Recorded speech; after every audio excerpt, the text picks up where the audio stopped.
Umiyak sa galit ang taong bayan matapos mapatunayan ang demonay kasakiman ni First Lady Liza Talsmags sa pinakahuling imbestigasyon ng ilang independent watchdog groups. Ayon sa mga ulat, lumalabas ang mga dokumentong nag-uugnay sa kanya sa paglustay ng bilyong-bilyong pisong pondo mula sa iba't ibang pampublikong proyekto. Ang mga pondong ito ayon sa mga ulat ay nailipat umano sa mga pribadong negosyo at bank account sa ibang bansa. Sa gitna ng ingay at sigawan ng publiko, bigla namang napaulat ang umano'y pagtakas ni Ginang Liza Talsmags sa labas ng bansa ilang oras bago ilabas ang opisyal na findings ng imbestigasyon. Nagdulot ito ng mas matinding galit mula sa mamamayan na nananawagan ngayon ng hustisya at agarang aksyon mula sa pamahalaan. Marami ang nagtatanong bakit tila walang kilos mula sa mga kinauukulan. Habang nagpapatuloy ang sigalot, ilang mambabatas at civic groups ang nananawagan na ipa-freeze ang lahat ng ari-arian ng unang ginang at ilabas ang buong detalye ng imbestigasyon. Samantala, tikom pa rin ang bibig ng Malacanang at wala pang opisyal na payag mula sa Pangulo. Asahan ang aming patuloy na pagbabantay sa isyong ito na patuloy na nagpapainit sa damdamin ng sambayanang Pilipino. At yan nga ang balitang ating pakakatutukan. Ngunit bago ang lahat, siguraduhin mag-subscribe at ihit ang notification bell para sa patuloy na pagtutok sa mga sarap ng bagong balita sa tunay na boses ng masa.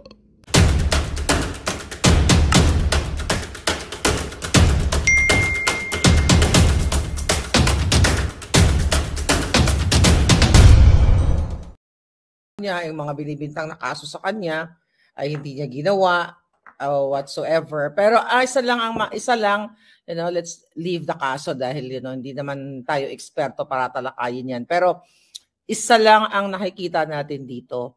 Talagang ginamit nila ang kapangyarihan ng pang-aabuso ng batas para dukutin ang isang Pilipino para daw litisin sa bayan natin. Pero ang former president, putang ina, hiniling na dyan siya litisin sa kanyang bansang tinubuan, pero kinidnap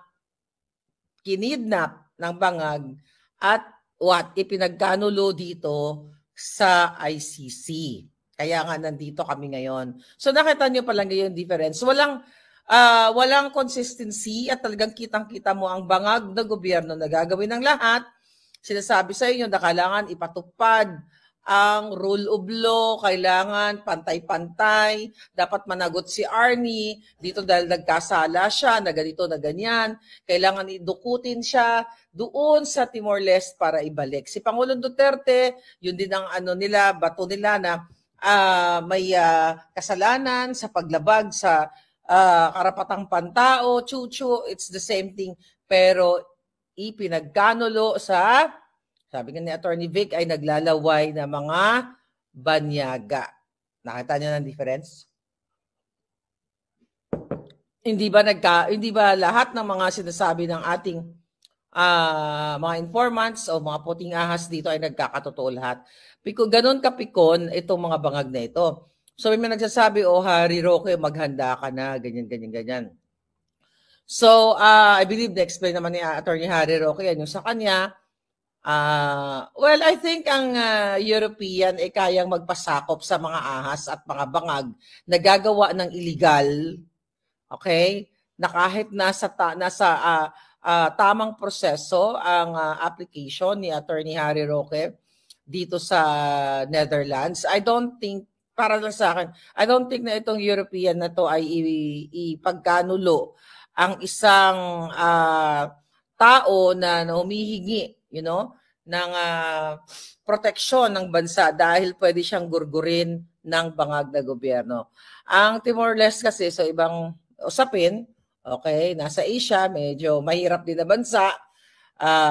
Ako lang, ang nakikita natin dito dun kay Arnie, nakikita ko sa panaginip ko na possible na talagang nagkabayaran. Sabi dun sa panaginip ko, nagkabayaran, magkano kaya kung nagkabayaran, magkano kaya ang inalay ng pera ng Pilipinas para ma-kidnap si Arnie? O ano kaya ang naging kasunduan? Ano sa tingin nyo? Ano kaya ang kasunduan? So dito kay Harry, dito naman ginagwardyahan namin siya. Actually, magkasama kami kanina, mga kababayan. Pero isa lang ang ano dito, no? Isa lang ang malinaw. Lahat kami, kasama ako dyan, di ba? Gusto lang ako pakidnap ng mga hinayupak na yan. Kasama kami lahat dito, lahat ng sagabal sa kanilang negosyo. Kasi I believe yung kay Arnie, hindi naman ito vlogger, di ba? Congressman ito. Iba naman ang issue dito, di ba? Yung pagbibintang o pagpasangkot sa kanya doon sa Digamo case, di ba? So magkakaiba kaming tinatahak na landas, pero iisa lang ang common goal ng mga bangag.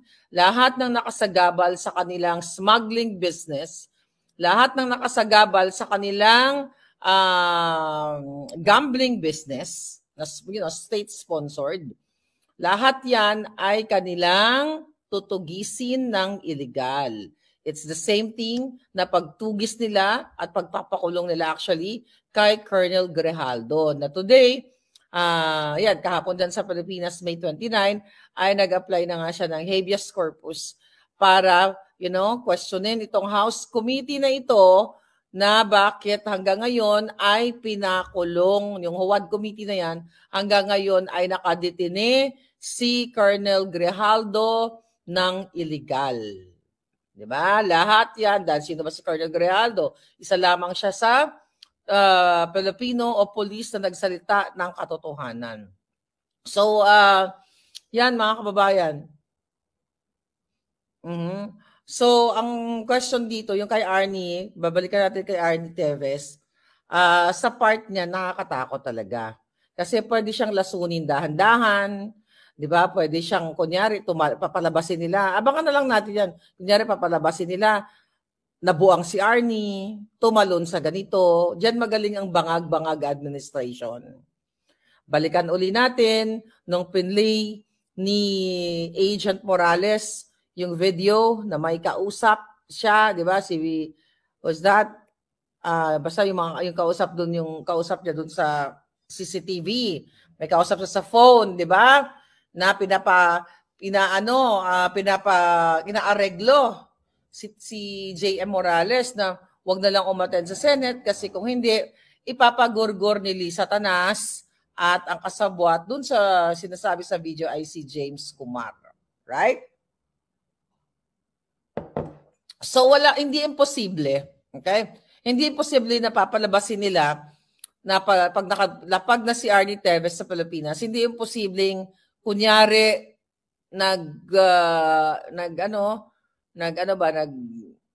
sa kanyang sarili. Maraming possibility yan. Dahil ganon ka demonyo ang bangag administration na ito. Yan yung mga possible na titignan natin. But so far, ang ating palanggang Harry Roque ay kasama natin kagabi at talagang, medyo napagod ang alindog ko. But nandun sila sa park at magkikita din tayo palangga sa park. Today, hindi muna tayo magpa-park at rest muna ng bonggang-bongga. So ano pa mga nangyayaring kahindik-hindik sa Pilipinas? Well, tuwang-tuwa ang isa pang kidnapper, di ba? Ang isa pang what do you call it? Itong Lisa Tanas. Tuwang-tuwa si Lisa Tanas. Hindi pala pinuno pala ng kidnapper yon sa mga nangyayari ngayon. Dahil na isa sa katuparan nila lahat ang kanilang paggigipit, pang-aabdak at lahat ng kasamaan nila. Kaya naman kapalit ng ipinakitang gilas ni Torre. Okay. Ang paggigipit sa QJC, ang pagpapakidnap, kasangkapan sa pagkidnap kay Pangulong Duterte ay hinalang na nilang hinalang. Ni hinalal, okay? Hinalal na nilang what? PNP chief. Okay, saan na ngayon pupulutin ng Pilipinas? Ang PNP chief nyo ay kasabwat ni Lisa Tanas ng bangag sa pangidnap kay Pangulong Duterte. Ang PNP chief ninyo, 'di ba? Una yung umalis, okay lang magpulburon, 'di ba? Kasi extend ng time. Pero ang pinalit nilang uling ay okay lang mangidnap. Okay lang manggipit doon sa KOJC. Kaya ito yung reward ni Torre sa pagpapa-appoint sa kanya. Okay. Sabi ni Christina, ang tanong, akala ko, Miss Marley, kapag naka-asylum ka na, safe ka na, di ka na pwedeng galawin. Sa part, yes, that's true. Ang kay Arnie kasi, hindi, I don't think na asylum visa sa kanya. Asylum ba yung kay Arnie? Hindi eh. I think, I'm not sure. Okay? I'm not sure kung anong eksena ni Arnie. Pero kasi sa case ni, ni Harry is, asylum, asylum visa yung in-applyan niya. Unggoy ang pinalit, sabi ni Jocelyn. PNP Chip Torre, sabi ni Julian's World. Alright? Sabi ni Vidali, magkikita na kayo ni Mangga. Well, pag nagsalubong ang landas namin, so ganun talaga, nasa dito siya sa dahiga, si Amy Marcos. Ano ba yung expect yung gawin ko sa kanya? Loko kayo, Jojombag. Hindi na ba pwede? Lalabag tayo sa batas, magnanapak tayo. Andas na lang, inunahan tayong sapakin. Di ba? Depensa mo yung sarili mo. Asylum, yung kaya, I think may iba pang legal proceedings na dinaanan si Arnie. But anyway, medyo mahina daw yung, medyo mahina yung, well, yeah, may kapalit yan. Okay? May kapalit lahat yan. Ano sabi? Si retired General Jerry Valeroso, nakita na ba yan? Yun yung tanong, Palangga. Yung nawawala. Nawala. O, wala pa siya, hindi pa siya nakikita, di ba? Okay. Oh nga, I know, in-extradite si Teves, pero yung status niya sa, status niya sa Timor-Leste, kinancel yung Philippine passport. Di ba yun din ang gusto nilang gawin kay, yun din ang gusto nilang gawin kay Spokes Ari, na-cancelin yung passport. Pero sa case kasi ni Harry, iba. Okay? Una, medyo iba ang European countries. So, I don't know. I don't know kung anong eksena. Yeah. Pero kay Harry talaga, may hirapan sila kay Harry. Ang problema lang dito, kung I don't think na yung EU papayag mangidnap. Ang kikidnapin si Harry. Dahil pagbigyan sila sa Satanas. I don't think so. Malaking challenge yan, okay? Sa mata ng European pag naganap yan. The fact na dito nakatutok, no? Dito sa ICC, ang daming mga observers. Ang daming mga in and out dito ng mga observers, hindi nyo lang alam, mga foreign observers. Tinitignan din ko ano nangyayari dito. Kaya dito sa situation sa Hague. Pero yung kay Spokes, kasama na dyan. Dahil alam mo naman si Spokes, very, popular sa usapin dito sa ICC at yung kanyang fight laban sa mga bangag. Okay? So, ako naman, pwede rin ako ipakidnap. Possible naman yun, ipapakidnap ka. Yung tanong, marami kasi silang kasasabwatin eh. Marami silang kakasabwatin. Ang case kasi ni Teves, well, the fact na nag-emote si Bangag dun sa Asian Summit na yon, alam nyo na yon kung anong pwede mangyari doon, di ba? Ano daw? Basahin nga natin to. Okay. Mas ligtas si Attorney Harris sa Europe. Yes, sabi ni Commander Aguila. Yep. So, ano bang yung kay Torre? Yon. Ang sabi, fearless daw, di ba? Si Torre. Walang takot talaga yan si Torre kasi wala siyang takot sa batas dahil alam niya na kahit mangidnap sila dahil yun naman ang amo niya ay kidnapper, katulad ni Lisa Tanas at ni Bangag, wala nang batas sa Pilipinas. 'Di ba? Wala nang batas na matino sa Pilipinas, mga kababayan, dahil ang nagpapatupad ng batas ay mga bumabaliktad o lumalabag sa batas. Recently, mga kababayan, I think pinost ni Attorney Glenn Chong, no? So yung blog natin, yung page natin na Maharlika Network sa Facebook, kung di pa kayo nakaka-follow yung ating Maharlika Network, nire-re-upload natin yung mga snippets o yung mga in-extract natin yung mga may substance sa yung mga interview natin like with Attorney Glenn Chong. Ngayon, mga palangga, ang ginagawa dyan ng mga bangag, lalo na ng COMELEC ha, okay? Pakita natin to. Wait a minute. I think this one. Boljakan. Okay.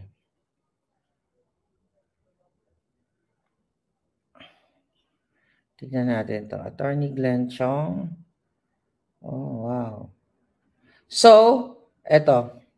Mga kababayan, yung interview ko kay Attorney Glenn Chong noong May 18, yung ang testigo magsasalita na malinaw na ang bakas ng dayaan. It's about dayaan.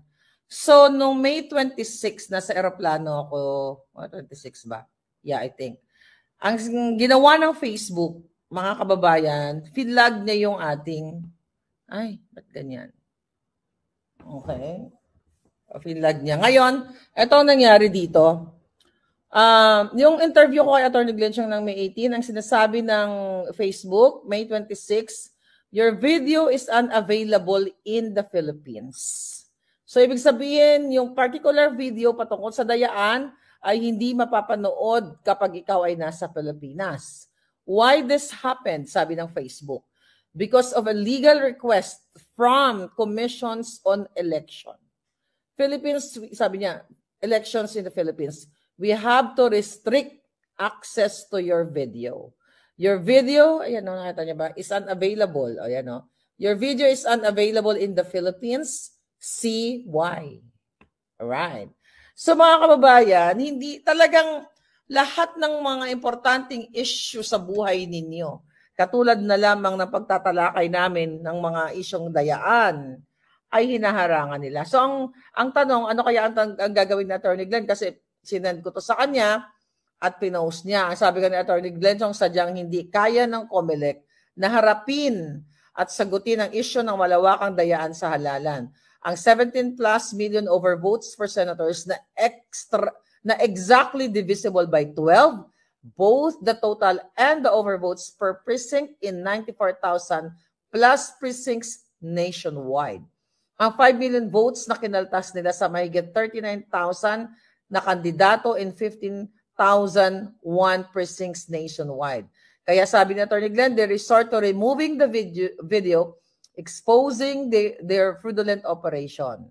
I have never seen a COMELEC so jealously guarding its malevolent secrets like under George Garcia. So, ano pa ang aasahan mo sa bansang Pilipinas? Ano ang aasahan mo? Lahat, imagine ninyo, talagang yung video ni Attorney Glenn, video na interview ko, ayaw nilang ipalabas dyan sa Pilipinas. Ayaw nila ma-educate ang taong bayan. Ayaw nila ma-educate yung mga estudyante.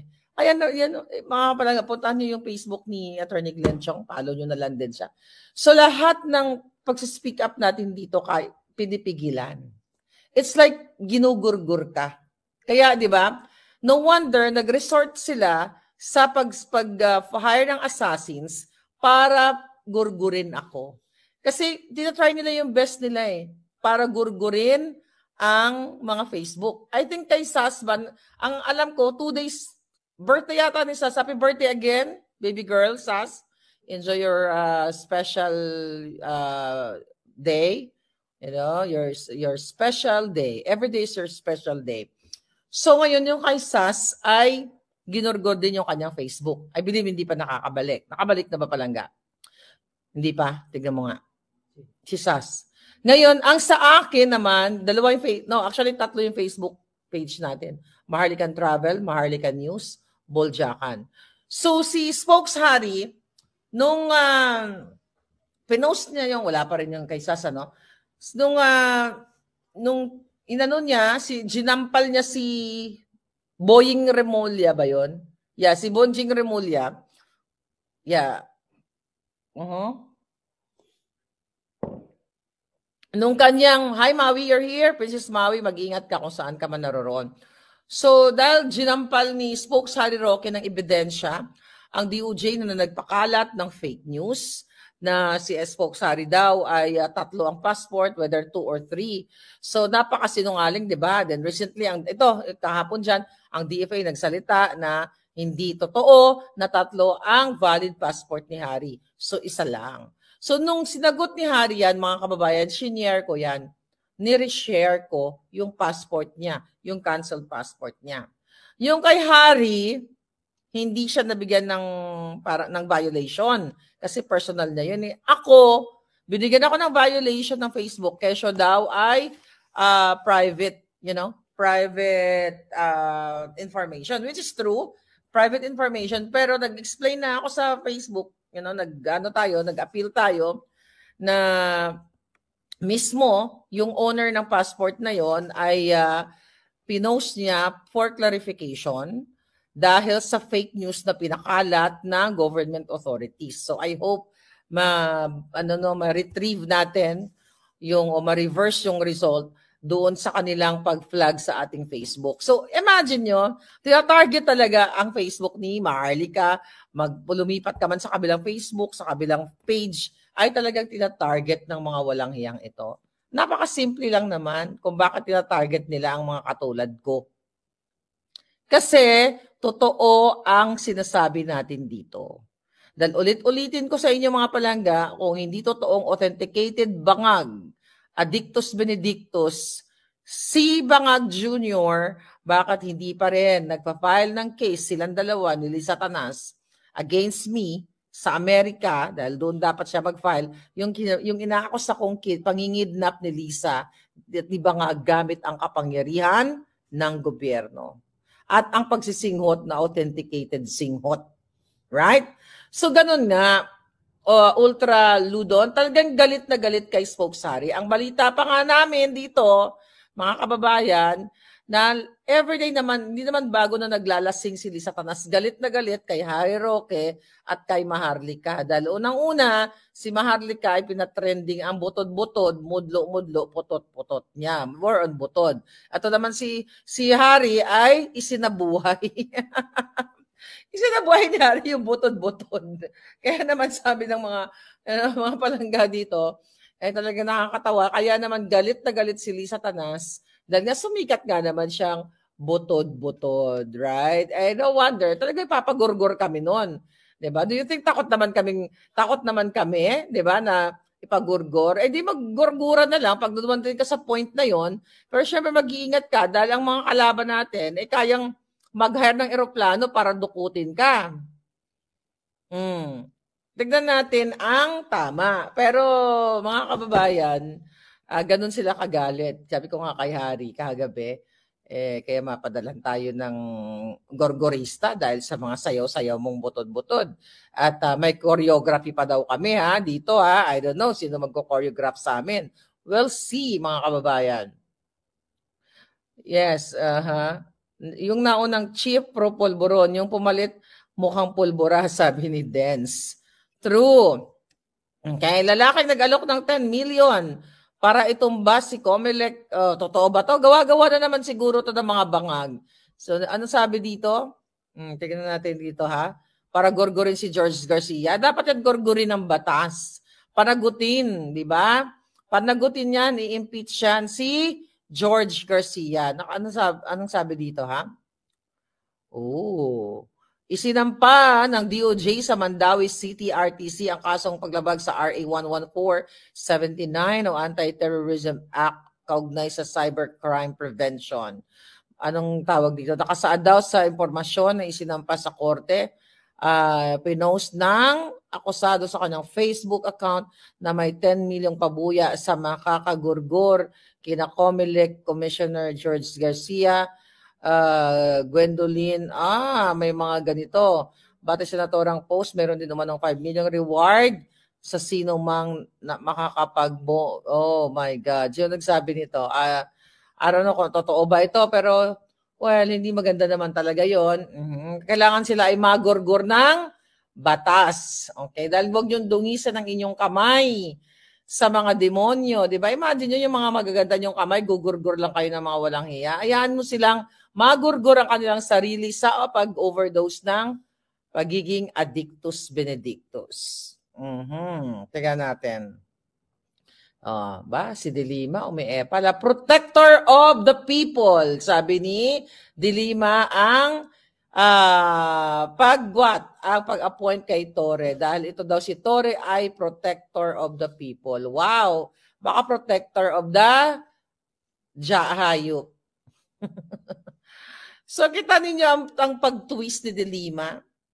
Si Dilima ngayon ay pinupuri na niya ang mga manggugurgor, yung mga sinisigawan niyang diktador, manggugurgor, lumabag sa karapatang pantao, magnanakaw and everything. Magkakasama na sila. Talagang kakaiba, no? Kadiliman. Kadiliman ka ng bansa, sabi ni Arasan. So yan yung mga update ngayon na itong mga taong galit na galit sa manggugurgor, magkakasama na rin sila ngayon at pinupuri pa yung mga taong katulad ng mga Marcos Bangag. Okay. So ang current issue dito sa pag-submit ng mga resignations, yung magkapatid na Remulla, tinanggihan daw yung kanilang resignation, pati si Gibo. I think si Anyo na nagtraidor kay Pangulong Duterte, mukhang wala pa, mukhang hindi pa tinanggihan. So baka dahil tapos na ang silbi ni Anyo sa pagtraidor kay Pangulong Duterte, tignan natin kung ma-reappoint siya. Kasi gano'n ang mga bangag. Kapag katapos na yung serbisyo mo sa kanila, pwede ka na nilang ipalapa. Okay? Ipalapa sa what? Sa mga buhayang katulad nila. Tanimbala, gurgor, Sabi ni Mary, possible din to, no? Sabi ni Mary, gawa-gawa lang nila yan. Wala namang manggugurgor kung hindi sila lang. Tama! Thank you. Dahil talagang sila ang manggugurgor. Baka nga panakot lang din nila. Watching in our Saudi Arabia, Mina o Muhammad. Alright. Mukhang pera mga dilawan, pinklawan, sabi niya. Sabi ni Jane Fuentes. Okay.